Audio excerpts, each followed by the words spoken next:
ध्यान दीजिएगा।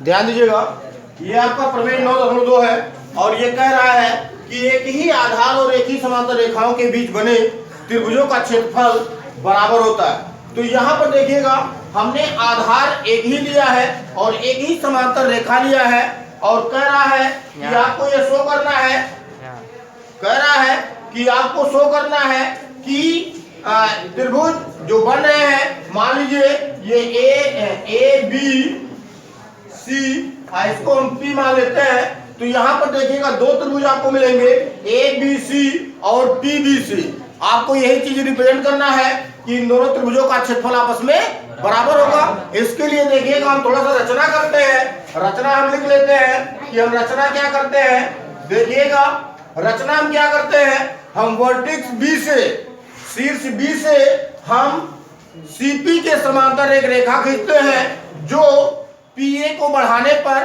बिंदु डी पर मिलता है।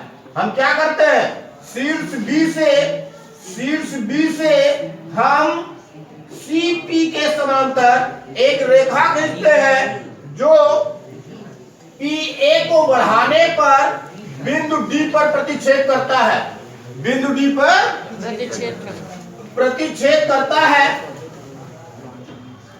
इसी प्रकार से देखिएगा शीर्ष सी से हम बीए के समांतर एक रेखा खींचते हैं।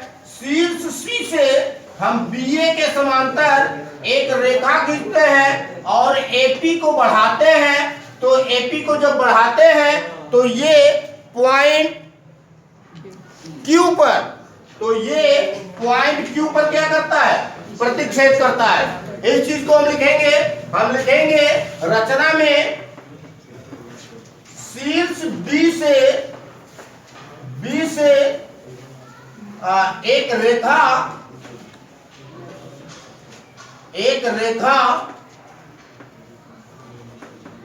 बीडी समांतर सीपी और शीर्ष सी से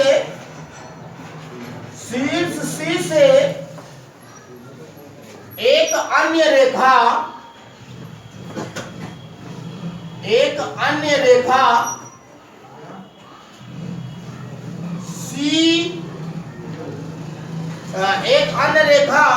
सी क्यू समांतर बीए खींचा। ये हमने रचना किया, है। तो देखिएगा चूंकि एपी समांतर बीसी दिया है, एपी समांतर बीसी दिया है और यहां पर देखिएगा हमने रचना किया है बीडी समांतर सीपी और सीक्यू समांतर एबी। तो यहां पर देखिएगा ये आपका जो चतुर्भुज बनेगा डीबीसीपी, यहां पर ये जो चतुर्भुज बनेगा डीबीसीपी, यह एक समांतर चतुर्भुज होगा क्योंकि इसकी समूह भुजाएं समांतर है। इसकी समूह भुजाएं क्या है, समांतर। इसी प्रकार से इसमें देखिएगा चतुर्भुज ए बी पी क्यू भी एक समांतर चतुर्भुज होगा क्योंकि इसमें भी समूह भुजाएं क्या है, समांतर है। क्या है, तो देखिएगा इसको आप लिख सकते हैं,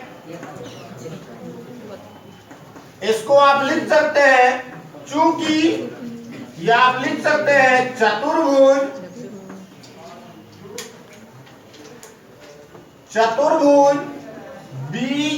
डीबीसीपी में, चतुर्भुज डीबीसीपी में देखिएगा डीपी समांतर बीसी और ये दिया है, ये दिया है और देखिएगा डीबी समांतर सीपी, यह हमने क्या किया है, रचना किया है। रचना से आता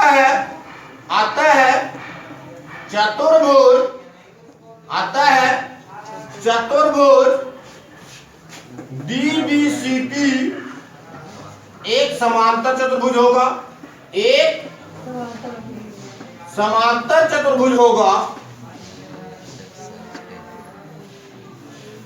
समांतर चतुर्भुज होगा। है डाउट? No sir. अब जब ये समांतर चतुर्भुज होगा तो देखिएगा समांतर चतुर्भुज DBCP का एक विकर्ण BP है। समांतर चतुर्भुज DBCP का एक विकर्ण क्या है? BP है। तो देखिएगा किसी भी समांतर चतुर्भुज में उसका विकर्ण उसे दो बराबर क्षेत्रफल वाले त्रिभुजों में क्या करता है? विभाजित करता है। आप लिख सकते हैं चूंकि BP समांतर चतुर्भुज DBCP का एक विकर्ण है,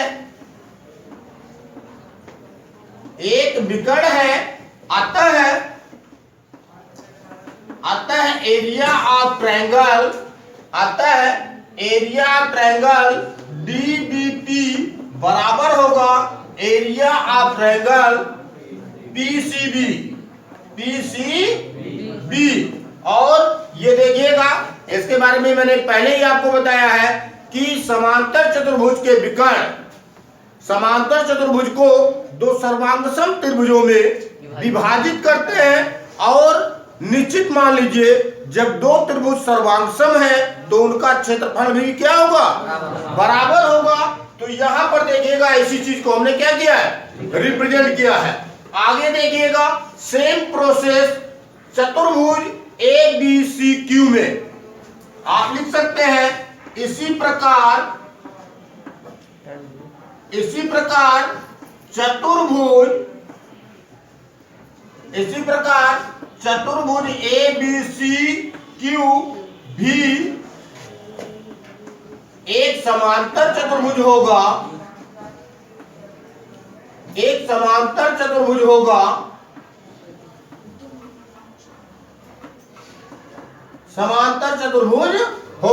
अब देखिएगा जब समांतर चतुर्भुज ABCQ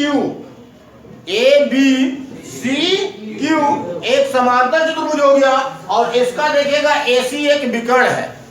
इसका विकर्ण क्या है? AC। तो देखिएगा जब AC इसका एक विकर्ण है तो AC जो है इस समांतर चतुर्भुज को दो सर्वांगसम त्रिभुजों में विभाजित करेगा, या आप कह सकते हैं दो बराबर क्षेत्रफल वाले त्रिभुजों में विभाजित करेगा। तो देखिएगा आप लिख सकते हैं इसी प्रकार चतुर्भुज ABCQ भी एक समांतर चतुर्भुज होगा और इसका एक विकर्ण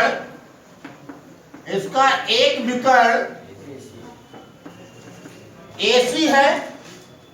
अतः किसी भी समांतर चतुर्भुज का जो विकर्ण होता है वह उस समांतर चतुर्भुज को दो बराबर क्षेत्रफल वाले त्रिभुजों में विभाजित करता है। या आप लिख सकते हैं कि area of triangle ABC is equal to area of triangle QCB। यहां पर देखिएगा एक चीज मैं आपको बता दूं कि समान आधार और समान समांतर रेखाओं के बीच बने समांतर चतुर्भुजों का क्षेत्रफल बराबर होता है। आप नीचे लिख सकते हैं चूंकि समांतर चतुर्भुज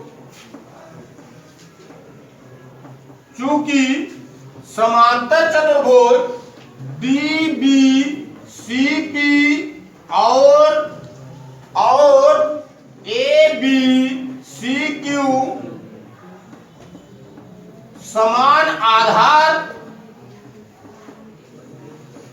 और समान समांतर के बीच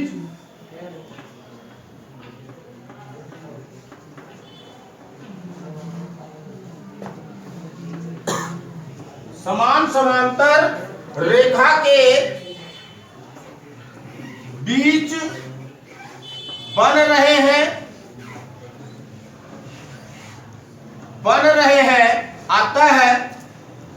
अतः एरिया ऑफ पैरेललोग्राम DBCP बराबर होगा एरिया ऑफ पैरेललोग्राम ABCQ।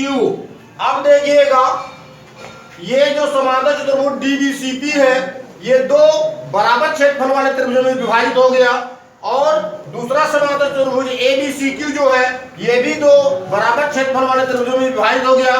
चूंकि इन दोनों का क्षेत्रफल आपस में बराबर है, तो यहां पर देखिएगा आप अगर कंपेयर करेंगे तो ये जो चारों त्रिभुज आपको मिल रहे हैं इन चारों त्रिभुजों का क्षेत्रफल आपस में क्या होगा, बराबर होगा। तो यहां पर देखिएगा आप इस चीज को रिप्रेजेंट कर सकते हैं, अतः एरिया ऑफ ट्रायंगल ABC बराबर होगा एरिया ऑफ ट्रायंगल PCB के, अतः यहां पर यह स्पष्ट होता है कि एक ही आधार और समान समांतर रेखाओं के बीच बने त्रिभुजों का क्षेत्रफल आपस में बराबर होता है। कोई समस्या बेटा? गुड। तो इस तरीके से आप सॉल्व कर सकते हैं।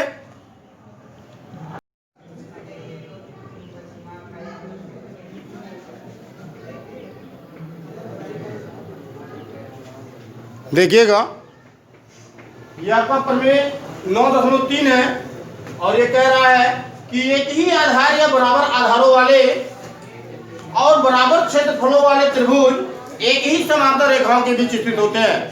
तो निश्चित मान लीजिए यदि दो या दो से अधिक त्रिभुज एक ही समांतर रेखा के बीच स्थित हैं तो उनकी जो लंबवत ऊंचाई होगी वो क्या होगी, बराबर होगी। उनकी लंबवत ऊंचाई क्या होगी, बराबर होगी। अब यहां पर चूंकि ये चीज रिप्रेजेंट कर रहा है कि इनका आधार समान है, क्या चीज, आधार समान है और इनका क्षेत्रफल बराबर है। तो यहां पर ध्यान दीजिएगा आपको यही रिप्रेजेंट करना है कि इनकी ऊंचाई भी बराबर होगी, इनकी लंबवत ऊंचाई बराबर होगी। और निश्चित मान लीजिए यदि लंबवत ऊंचाई बराबर होगी तो वे दोनों त्रिभुज एक ही समांतर रेखा के बीच बनेंगे। दूसरा कंडीशन, इसका कन्वर्ज थ्योरम एक है जिसको मैंने पहले ही बताया था। उस थ्योरम में क्या कहा कि समान आधार और समान समांतर रेखाओं के बीच बनने वाले त्रिभुजों का क्षेत्रफल आपस में क्या होता है, बराबर होता है। तो सेम उसी थ्योरम का ये कन्वर्ज है। उस थ्योरम को देखिएगा हमने रिप्रेजेंट किया था, हमने आपको बताया था कि अगर मान लीजिए समान आधार और समान समांतर रेखा के बीच त्रिभुज बन रहे हैं तो इन त्रिभुजों का क्षेत्रफल बराबर होगा। हमने इस चीज के बारे में बताया था। यहां पर देखिएगा हम क्या करते हैं, अगर ये ABC एक त्रिभुज है और CBCD एक दूसरा त्रिभुज है और AD समांतर BC है, AD समांतर BC है, तो ये कह रहा है कि एक ही आधार और समान समांतर रेखाओं के बीच बने त्रिभुजों का क्षेत्रफल बराबर होता है। इस चीज को हमने सिद्ध किया है, इस चीज को हमने बताया है। यहां पर देखिएगा हम क्या करते हैं, हम AD को दोनों साइडों में प्रोड्यूस करते हैं और इस प्रकार से प्रोड्यूस करते हैं कि यहां पर देखिएगा CD के समांतर वर्टेक्स C से हम वर्टेक्स B से एक लाइन ड्रॉ करते हैं, CD के समांतर वर्टेक्स B से एक लाइन हम ड्रा करते हैं जो DA को प्रोड्यूस करने पर, बढ़ाने पर बिंदु P पर मिलता है। इसी प्रकार से हम वर्टेक्स C से एक लाइन BA के समांतर खींचते हैं, एक लाइन BA के समांतर खींचते हैं जो AD को आगे बढ़ाने पर बिंदु Q पर प्रतिच्छेद करता है। समझ में आ रहा है बेटा? अब देखिएगा मैं आपको इसी बेस पर इसके पहले वाले थ्योरम को बताया था। अब यहां पर देखिएगा BCDP एक समांतर चतुर्भुज होगा। क्या होगा? समांतर चतुर्भुज। उसी प्रकार से देखिएगा यहां पर BAQC भी एक समांतर चतुर्भुज होगा। अब एक चीज मैं बता दूं कि AC जो है वह चतुर्भुज का एक विकर्ण है। और यहां देखिएगा BCDP में DB जो है ये इस समांतर चतुर्भुज का एक विकर्ण है। जैसा कि आप लोग पहले ही पढ़ चुके हैं कि समांतर चतुर्भुज का विकर्ण समांतर चतुर्भुज को दो बराबर क्षेत्रफल वाले त्रिभुजों में विभाजित करता है। समांतर चतुर्भुज का विकर्ण समांतर चतुर्भुज को दो बराबर क्षेत्रफलों वाले त्रिभुजों में विभाजित करता है। तो यहां पर देखिएगा, अगर हम बात करें समांतर चतुर्भुज ABCQ की, समांतर चतुर्भुज ABCQ की, तो समांतर चतुर्भुज ABCQ में देखिएगा ये जो आपका विकर्ण AC है इस समांतर चतुर्भुज को दो बराबर क्षेत्रफल वाले त्रिभुजों में विभाजित करेगा। यानी इस त्रिभुज का क्षेत्रफल इस त्रिभुज के क्षेत्रफल के क्या होगा? बराबर होगा। होगा ना भैया? आगे देखिएगा, अगर हम बात करें समांतर चतुर्भुज PBCD की, समांतर चतुर्भुज PBCD की, तो इसमें देखिएगा इसका एक विकर्ण BD है। इसका एक विकर्ण क्या है? BD। तो BD जो विकर्ण होगा ये है, ये BD जो विकर्ण होगा ये है इस समांतर चतुर्भुज के क्षेत्रफल को दो बराबर भागों में बांटेगा। या आप कह सकते हैं कि इस ये जो आधा वाला हिस्सा है इसका क्षेत्रफल जो होगा वो बाकी शेष आधे के क्या होगा? बराबर होगा। इतना समझ में आया? इतना समझ में आया? अब देखिएगा इसका क्षेत्रफल इस त्रिभुज के क्षेत्रफल के बराबर होगा, इस त्रिभुज का क्षेत्रफल इस त्रिभुज के क्षेत्रफल के बराबर होगा। ये दो पॉइंट क्लियर हुआ। अब एक चीज आप लोग इसको भी पढ़े हैं कि अगर एक ही आधार और एक ही समांतर रेखाओं के बीच दो समांतर चतुर्भुज बन रहे हैं तो उनका क्षेत्रफल आपस में क्या होता है? बराबर होता है। तो इस समांतर चतुर्भुज का क्षेत्रफल इस समांतर चतुर्भुज के क्षेत्रफल के बराबर होगा। अतः इस समांतर चतुर्भुज के क्षेत्रफल का आधा इस समांतर चतुर्भुज के क्षेत्रफल के आधे के भी बराबर होगा। यानी इस त्रिभुज का क्षेत्रफल इस त्रिभुज के क्षेत्रफल के बराबर होगा। अब यहां पर हम कन्वर्ज करते हैं, यहां पर हम क्या करते हैं? कन्वर्ज करते हैं। यहां पर ये दिया है कि ये इसका क्षेत्रफल जो है वो इसके क्षेत्रफल के क्या है? बराबर है। तो इसको देखिएगा, इस मेथड पर भी रख के हम सॉल्व कर सकते हैं और इसको हम थोड़ा सा हटकर अलग मेथड पर भी सॉल्व कर सकते हैं। किस तरीके से? देखिएगा, कह रहा है एक ही आधार है, एक ही आधार है, एक ही आधार पर दो त्रिभुज बन रहे हैं और उनका क्षेत्रफल आपस में क्या है? बराबर है। एक ही आधार पर दो त्रिभुज बन रहे हैं और इनका क्षेत्रफल आपस में बराबर है।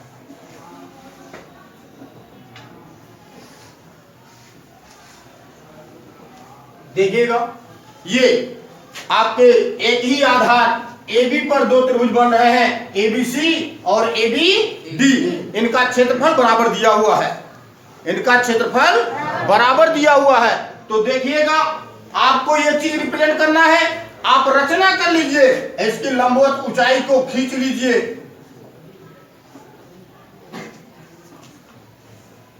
और यहां वर्टेक्स C से आप लंब डाल दीजिए AB पर। समझ रहे? आप इसको H1 और इसको H2 ले लीजिए। ध्यान दीजिएगा, ये दोनों त्रिभुज एक ही समांतर रेखा के समान समांतर रेखा के बीच होंगे। कब? जब इनका H1 H2 के क्या होगा? बराबर होगा। क्योंकि हम जानते हैं इसके बारे में कि दो समांतर रेखाओं के बीच की दूरियां हमेशा बराबर होती हैं, वे कभी परिवर्तित नहीं होती हैं।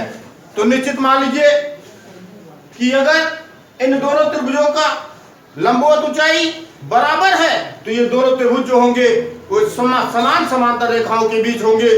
तो यहां पर देखिएगा, आप लिख सकते हैं, दिया है, क्या दिया है?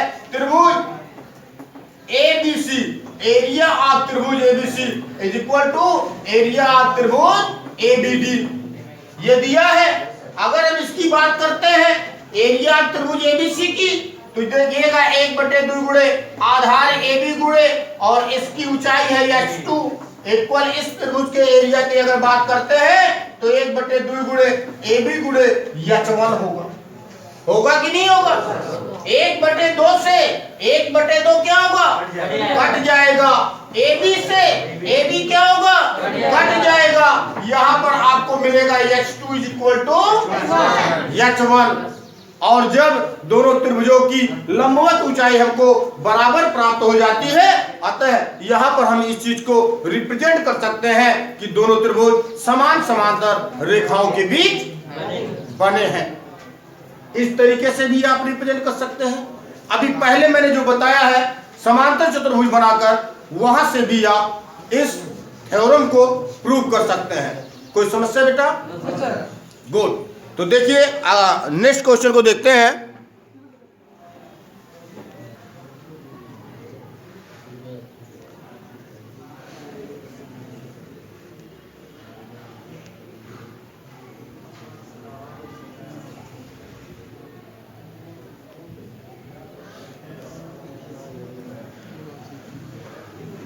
देखिएगा, ये आपका प्रश्नावली 9.3 है और 9.3 का पहला क्वेश्चन कह रहा है त्रिभुज ABC की एक माध्यिका AD।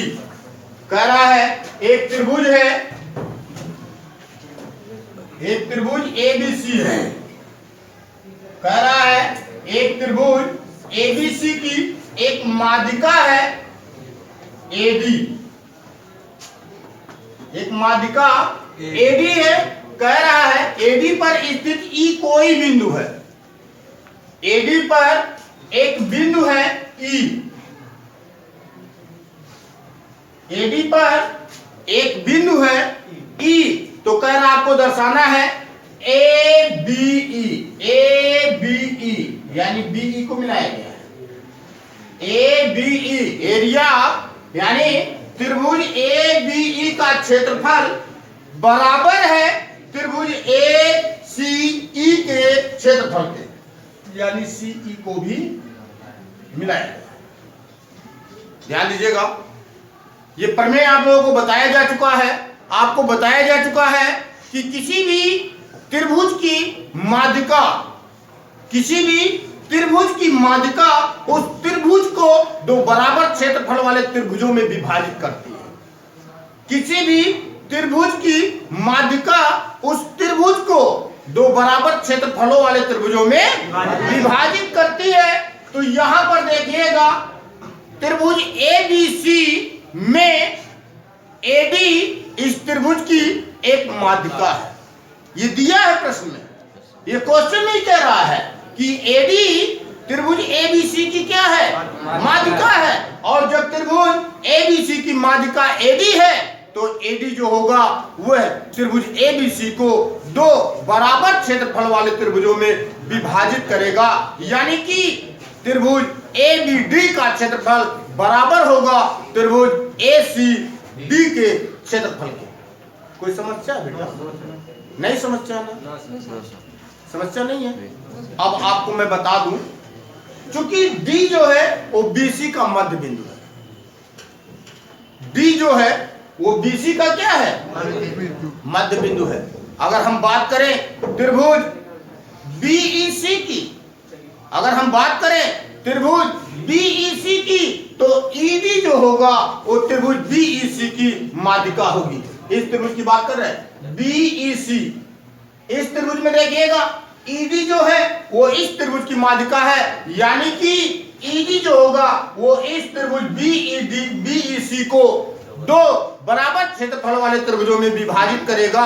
या आप कह सकते हैं कि त्रिभुज BED का क्षेत्रफल बराबर होगा त्रिभुज CED के।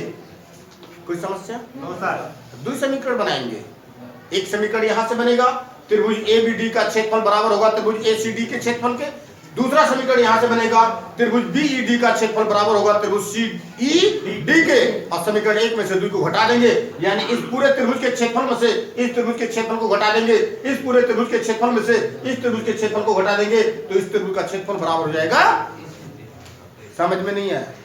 आइए देखते हैं हम किस तरीके से इसको सॉल्व करते हैं।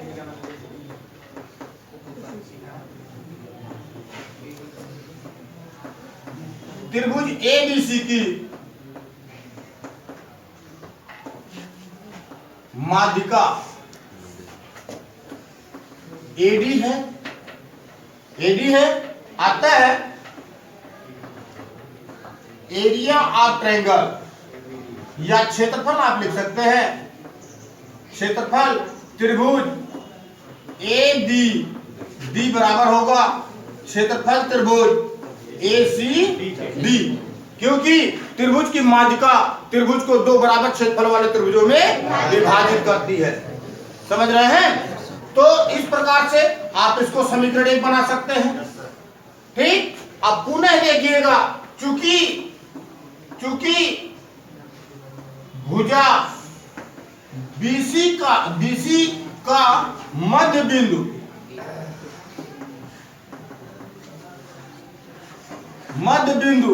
D है, ये दिया है। जब माध्यिका है तो किसी भी शीर्ष से सम्मुख भुजा के मध्य बिंदु को मिलाने वाला रेखाखंड उस त्रिभुज की माध्यिका कहलाती है।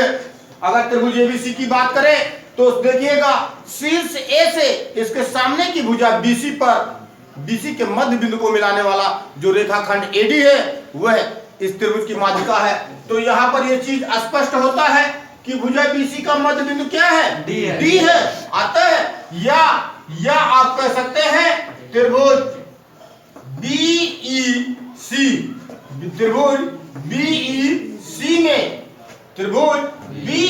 में ED त्रिभुज BEC की माध्यिका होगी। क्या होगी? माध्यिका होगी। और ध्यान दीजिएगा, किसी भी त्रिभुज की माध्यिका उसे दो बराबर क्षेत्रफल वाले त्रिभुजों में विभाजित करती है। जब ED माध्यिका हो गई तो निश्चित है कि ED इस त्रिभुज BEC को दो बराबर क्षेत्रफल वाले त्रिभुजों में विभाजित करेगी, यानी क्षेत्रफल BED बराबर होगा क्षेत्रफल CED के। तो आप इस चीज को लिख सकते हैं, क्षेत्रफल त्रिभुज BED बराबर होगा क्षेत्रफल त्रिभुज CED के। और इसको आप बना लीजिए समीकरण 2।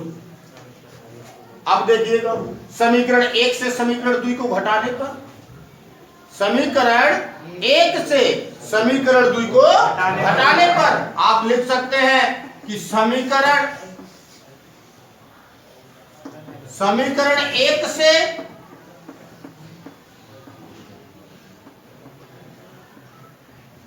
समीकरण 2 को घटाने पर देखिएगा बेटा, जब समीकरण 1 से 2 को घटाएंगे तो इधर वाले पक्ष में से इधर वाले पक्ष को घटाएंगे, इधर वाले पक्ष में से इधर वाले पक्ष को घटाएंगे। अब बीच में बराबर का चिन्ह जरूर रहेगा। तो ये आपका हो जाएगा क्षेत्रफल त्रिभुज ABD माइनस क्षेत्रफल त्रिभुज BED बराबर होगा क्षेत्रफल त्रिभुज ACD माइनस होगा क्षेत्रफल त्रिभुज CED। अब देखिएगा, जब इस त्रिभुज में से इस त्रिभुज का क्षेत्रफल घटाएंगे, जब इस त्रिभुज में से इस त्रिभुज का क्षेत्रफल घटाएंगे तो इसी त्रिभुज का क्षेत्रफल बचेगा, यानी कि ABE ये आपका होगा क्षेत्रफल त्रिभुज ABE बराबर होगा क्षेत्रफल त्रिभुज ACE के। एक सिद्धम, यही आपको सिद्ध करना था कि त्रिभुज ABE का क्षेत्रफल बराबर है त्रिभुज ACE के क्षेत्रफल के। इस तरीके से आप सॉल्व कर सकते हैं इस प्रकार के प्रश्नों को।